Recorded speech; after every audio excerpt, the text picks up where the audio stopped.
Right, so we're down here today and joined by Matty Griffiths, who's going to be talking us through a couple of our questions we have got in mind. I've been thinking about doing this for quite some time and been meaning to, because Matty has had a remarkable achievement this year. He's managed to halve his handicap, if not a little bit more, wasn't it? Tiny a little bit more than half his handicap in just 1 year. Remarkable achievement. Going to be asking him a couple of questions on this YouTube video to see how he's done that, and a little bit behind the scenes what he gets up to in his spare time and playing golf as well. So Matty, how are we? Not too bad, are you? Yeah, I'm very well, thank you. Let's dive into the first question. You can class this as like an interview, couldn't you? A little bit, yeah. Right. Business meeting. Business meeting. Yep. The focus look, yeah. So anyway, question one. When did you start playing golf? Tell us how you got to this point now. Yeah, I mean, I think I started playing when I was a lot younger, you know, plastic clubs, that sort of time, with the little plastic golf balls in your lounge. And then properly, I think I must have been 8, 9 with metal clubs in 5-hole comps, and I was off about 54. I think that was the starting handicap back then. Wow, 54, and gosh, and how many years ago was that now? 7. 7 years ago, so in 7 years, 54 to 6, so you've dropped, what is that, am my maths correct, 48 shots? Yeah, something like that. Yeah. I wouldn't ask me. Yeah, in that space of time. That's incredible. Yeah. No, fair play. And you've enjoyed the journey then? Yeah, I mean, it's just, you know, progressing through, then you get to your bigger clubs and your more irons and your 3-woods and then your wedges. And from there you just progress and get to your full set of clubs, 14 clubs in the bag, and knocking it round in low 70s to upper 70s sort of thing. And speaking of low 70s, what's the best round you've ever played? It's a 69, yeah, level par. You've shot a 69, that's impressive. So level par, and where was it? It was in Garthmel, it's in Wales, in one of the ping comps down there, yeah. Brilliant, fair play. Yeah. And how many birdies were on the card? It was two birdies, 2 bogeys. That's not very good bogeys, but you know, you can't still move on. That's a pretty impressive round. Wouldn't you consider 2 birdies and 2 bogeys on your round? For me, it's usually 2 birdies, a double bogey, another double bogey, an eagle, and then it's just back and forth. So fair play. So so that was a no double bogey round. That wasn't it? Have you ever had a round of golf that you've never had a bogey before? I think I've had one. Really? Never in a comp though. It's always in your practice rounds, you know. In comps you might have the odd bogey, but sometimes, you know, you have a bad round and you got 2 or 3 double bogeys on the card. But that's usually when the birdies come in, don't they? Yeah, it is. Yeah, straight after a double bogey when it doesn't mean anything. Yeah. So moving on to the second question then we've got for Matty. When did you think that this was your main sport you were going to play? So what time? That was a bit of that I've done that so poorly, that question. But what I'm trying to ask you is that at what point in your life did you go, you know what, I want golf to be my main sport. I'm going to put most of my time and effort into that sport. Yeah, I think Cheshire under-14s was the time when I thought, you know, you're coming in with a team of mates, you're winning matches, they're like, well done. You're winning matches for your team, you know. Couple of matches where you're coming down the 18th, it's on you. You know, you either lose and you halve the team, or you win and you win for the team. I think then you think, yeah, this is the sport.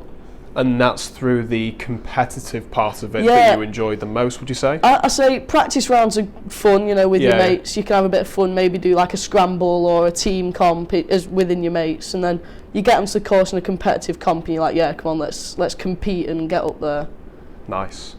So that's interesting, that, because obviously when I ask different people that come and see me for lessons and what have you, that question, they usually say, you know, to go out and play with friends, to play with my parents or whatever it is, but you've gone from the complete opposite, competing against other people, and I take it that sort of environment, especially when it's match play, there's no better feeling, I don't think, because you can just go all out and just try and hold everything, because it doesn't matter. As soon as you get up in match play, you've got to keep pressing on. You see so many people get up and they're like, oh yeah, that's fine, I'm 4 up with maybe 6 to play, and you'll see so many people drop it in those last couple of holes. I mean, it's just, you've got to keep fighting, haven't you? Absolutely, just like in the Ryder Cup. Yeah, we've had so many different experiences of watching the Ryder Cup. Well, I have, but did you watch it in 2012? I'm not sure, I can't remember. The Miracle at Medina, they call it now. Oh right. Yeah.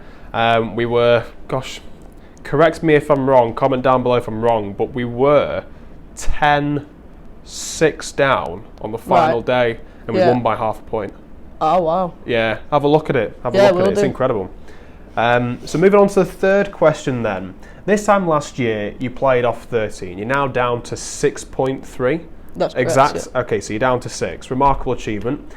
Everyone's interested to know how you've managed to do that. What practice routines did you do? How often did you practice? Did you go to the gym? How often did you play? Tell us everything.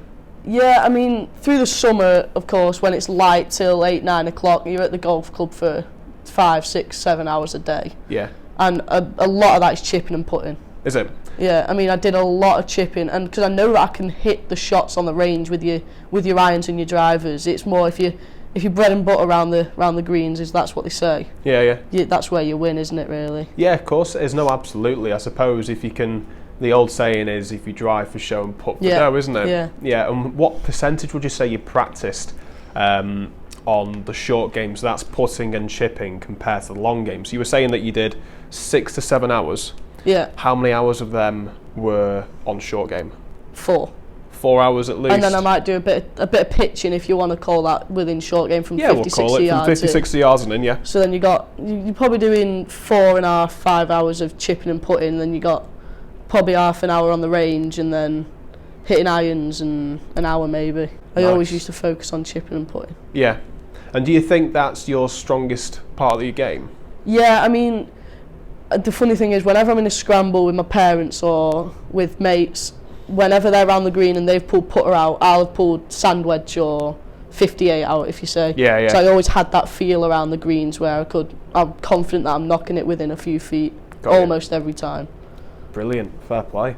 I think I'll need some short game tips off you anyway. So, question number 4. You've been selected, congratulations by the way, amazing achievement again, for the under-16s Cheshire boys. Yeah. How did it feel when you received the email? Yeah, it was a relief, because there was a lot of, between the under-14s and 16s, it's the transition where you're moving from 14s, but then you're 2 years younger than the team that you're playing with, if that makes sense. Yes, I get you. So, most of them are 16 is what you're saying? Yeah, 15, 16. Okay. So you're playing a year up pretty much, because a lot of the team are year 11. And of course I'm year 10. And you're year 10, right. So of course when you get into that sort of team, you're like, yeah, come on, let's do it sort of thing, when you're just being picked for a year up, for your county. Yeah, that must be a massive confidence booster for you, because obviously they've seen what you can do. I've seen what you can do, but a lot of people at Lim have seen what you can do, but the Cheshire has seen how you can play and how you compete. Yeah, I mean a big one for which I think helped getting into that team. I played in a Dave Horsey comp at Style this year, and I managed to win it with a gross 5 over, which wasn't even my best round, to be honest. But the man who ran it was one of the Cheshire coaches at the time. Brilliant. Horsey's coach. David Horsey's coach. That must have put me up there, I think. Yeah, for sure. And didn't you have a photo with David Horsey as well? I did, yeah. Fantastic. I'll see if I can had get a round that with him as well, actually. Did you? Yeah, part of the prize is a 9 holes with David Horsey, which was... And what was that like? Some experience. Yeah, he strikes it so pure. Yeah, like literally every time. Every time as well. Yeah. So I'm going to actually add a 6th question at the end after you've said that, because I'm quite interested to know this. But we'll come back. We'll dive in. We'll go back to that in just a sec. Question number 5 was, where would you like to be in a year's time? So at the end of 2023, coming up to next Christmas, where do you see yourself?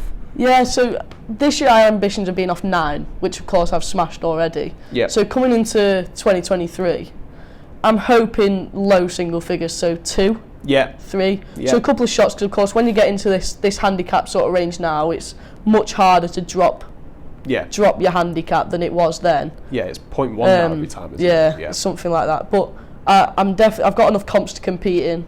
I'm hoping to go out to Spain at some point if I qualify. Just entered this junior European boys comp. Oh, brilliant! Which the final is in Spain, so I need to hopefully qualify to get into that, which will be another big confidence booster.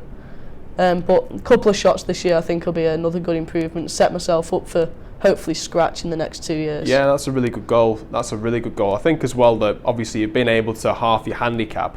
There's no reason why you couldn't do that again. Do it again, no. Yeah, and that's it's a really half good... the shots again, isn't it? Absolutely, so only dropping 3 shots. I know it's hard when you get into the 3 handicap range, because of course you've got to be shooting almost the lights out every time. Yeah. But that comes with your experience and all that, and when you get lower. Yeah, no, brilliant. So the 6th questions, because you mentioned David Horsey before, Yeah. and you played 9 holes of him, so this could be like a 2-in-1 question, but looking at where do you see yourself? You see yourself at handicap at 2 or 3 in a year's time. You've played with David Horsey. Yeah. So after watching someone like that, as good as him, play the way he did, Yeah. what could you take from those experiences to get yourself down to that handicap? What do you think? Yeah, I mean, a lot of the stuff that he talked about was just don't stop. You know, you got to be positive when you're out there. He got quite a few bad breaks when we were playing, and he's just like, oh well, let's deal with it. Wow, and put it really, back onto the middle of the green 2-putt. You know, you got yourself a par. Yeah. Sort of learn that in certain situations you've got to settle for a par. You can't really go pin seeking every hole, which of course everyone likes to. Yeah, no, but sometimes you do have to take your medicine, stick it in the middle of the green, and 2-putt for par. That's what Jan Nicholas always used to say. Yeah. Always play in the middle of the green, because no matter what, you'll always have a putt for birdie. Yeah. And it's a good way to be, and it's interesting that someone like David Horsey, and as good as he is, because I actually remember watching him at the, I think it was 2017 at Royal Birkdale. Right. I watched him on the range, and as you Yeah. say, pure ball striker. Yeah. Didn't miss the centre of the club No. face at all. But it's interesting to know that saying, always hit the middle of the green, is still going, isn't it? Yeah. Nothing's really changed. Obviously, new technology, new ways of swinging a golf club, but the fundamentals in course management has always sort of stayed the same throughout. Yeah.